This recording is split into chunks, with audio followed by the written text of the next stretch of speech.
Hey, it's been a while since I did a video. I'm in kind of a picturesque spot here. Somebody's doing a little fishing behind me. So, two big things for me today. The main reason though is to do a unboxing. And the secondary reason is to buy a derailleur because I bent the heck out of my other derailleur. This is my Danish hat helmet. The company is Yake.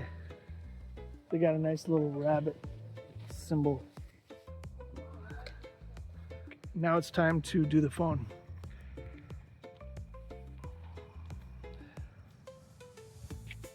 So this was the purchase.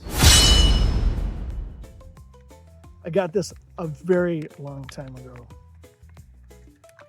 Like as in, must be a year now. I got it like right after they stopped the founders mode for purchasing the phone.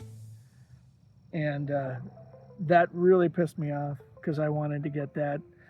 And I had changed my mind and said, okay, I'm going to get the Founders Edition. And then they swapped it and did early adopter. And when they swapped it into the early adopter, I was like, oh, they'll probably let that go for about 6 months or something.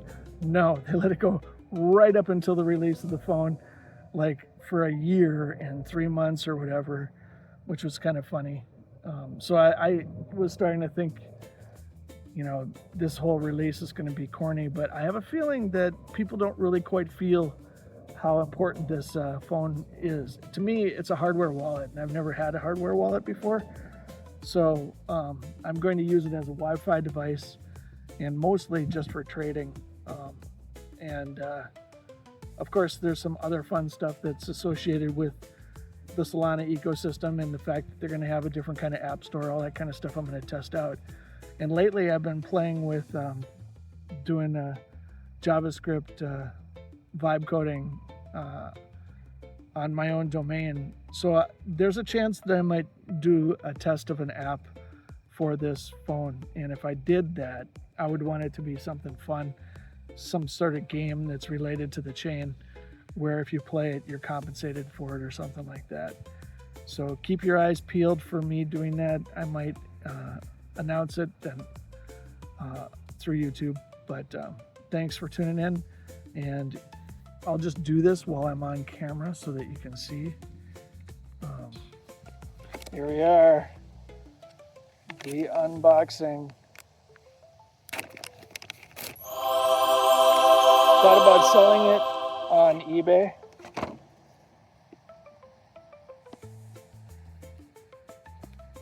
But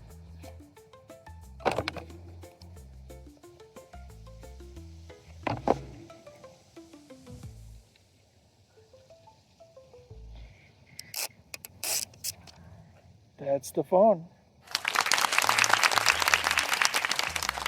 See, it even says Seed Vault. So for those of you that are tuning in that don't 100% know what this means, because it's a hardware wallet, it's really, really secure in terms of if I keep my crypto on this wallet itself. You may say, well, it's not that secure because somebody could hold you at gunpoint and take this thing away from you, and then you lose it all. That is true. But if I have, like, the only method for me to spend is to use the Seed Vault and to use my fingerprint in association with it. And then I keep a backup phrase in like a safety deposit box or something like that. It's not necessarily that insecure. So, which I probably won't do.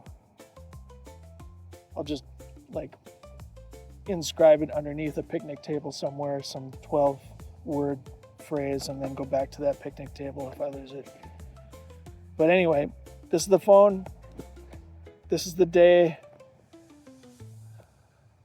And here we go down this path. Okay, I'm going to try and keep this section under 3 minutes. First off is the landing screen of the phone. Next up is choosing the Seeker ID, and I tried searching, and here's the search interface. I chose happiness first, which was there. Then I moved to planet, which was also there, and then belief, which was also there. But I ended up settling on frontier. So I have the Seeker ID of frontier, frontier.skr. The .skr is the equivalent of something called a top-level domain, or TLD, which is like .com. It's not recognized by search engines or by browsers yet, but eventually it will be. That's a minor protocol change. There's also one for .eth, which is already famous. It's Ethereum name service.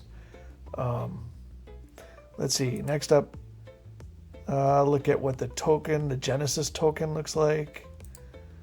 The wallet, what it looks like. I connected Phantom to this, and so I connected Phantom to the seed vault. Phantom is a wallet for Solana that is probably the most famous wallet for Solana. I've had that for some time, and I've got a bunch of NFTs and stuff on there. Chapter 2 pre-order token. So that is just a listing of when I got it and the fact that there's 150,000 unique ones. I think that encompasses the founders as well. And then lastly, I wanted to emphasize that on the All In podcast, David Sachs made reference to Solana many times, and his venture capital firm had some sort of position in the Solana token holding, and I think I'm 99.9% he divested all of his holdings, and also the venture capital firm's holdings of the Solana token before he took office, and he is currently the crypto/AI czar for the current federal government administration, and he's been one of the members of the All In podcast. I knew that he made reference to Solana, but then in order to find that, I found this great website that searches the transcripts of all YouTube videos. So if you have a keyword, you can look it up. You can see it's filmot.com. Kind of a one-guy operation, but very, very useful. So that's about it. Take a look at what he used to say about it. Solana was infamous because Sam Bankman-Fried had a position in that and sold it all. Actually sold it at a loss. There's a long story to that. I'm not going to go into it now, but thanks for watching. Have a great day and rock and roll.